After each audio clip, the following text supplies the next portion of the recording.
Karibu Tandala, kijijini cha Kulu wilayani Uvinza mkoani Kigoma. Shughuli za wenyeji hapa hasa ni kilimo na shughuli ndogo kwa maana ya biashara ndogo.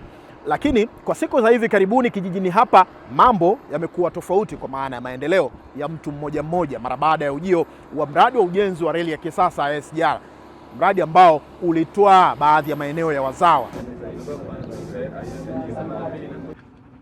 Shalo ni miongoni mwa wanufaika wa mradi.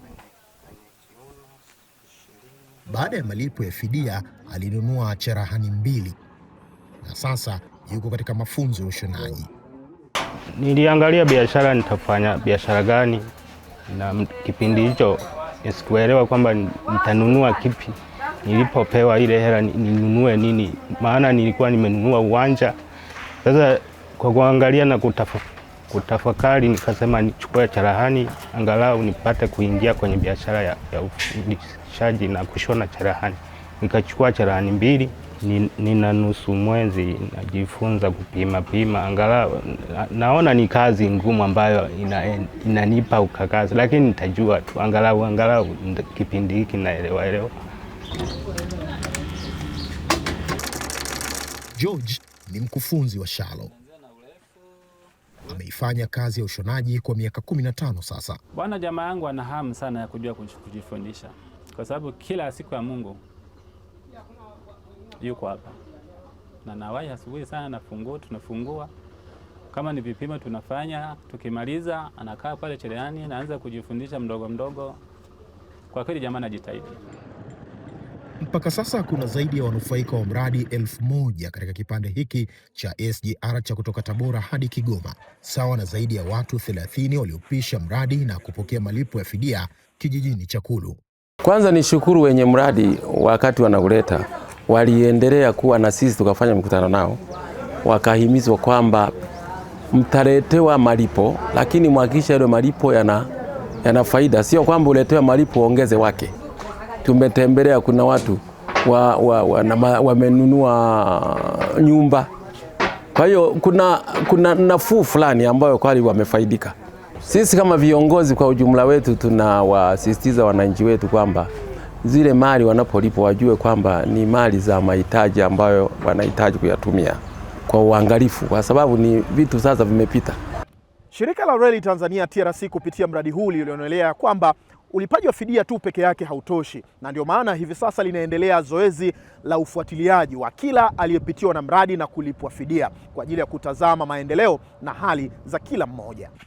Kupitia zoezi hili, maafisa hupitia wanufaika mmoja baada ya mmoja katika maeneo waliohamia baada ya malipo ya fidia. Tuna rekodi ya kila mwananchi, kwa kila kijiji tuna rekodi yake, lakini pia tunawasiliana pia na viongozi wao wa serikali ya kijiji, ambapo tunawaomba waweze kuwaandaa hawa wananchi. Tunapofika kwa mwananchi, tuna dodoso la maswali ambapo kila mwananchi ataulizwa maswali.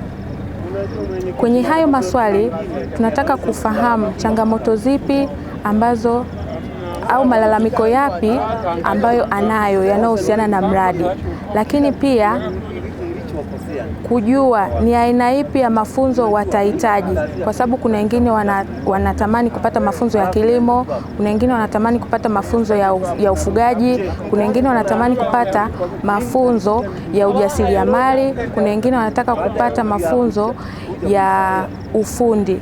Lengo ni kuwaboreshea maisha yao kiuchumi. Zoezi hili ni mwendelezo wa mfululizo wa mikakati mbalimbali ya kuhakikisha mradi unayagusa maisha ya watu kwa namna chanya. Shalo anaeleza kuwa mikakati hii ni moja kati ya chachu na siri ya matumizi sahihi ya fedha za fidia. Ina mchango tena sana, ni mkubwa tu tena. Kwa nini? Kwa sababu ukiangalia umepewa hela alafu itumie ovyo, alafu ile hela ukiangalia yani unapewa ile ni hela ambayo wengine wanaweza kuwa hawapewi, wengine yani sisi tunavyotarajia tu kwamba yani ni hamasa kubwa wanayofanya mwendo kasi.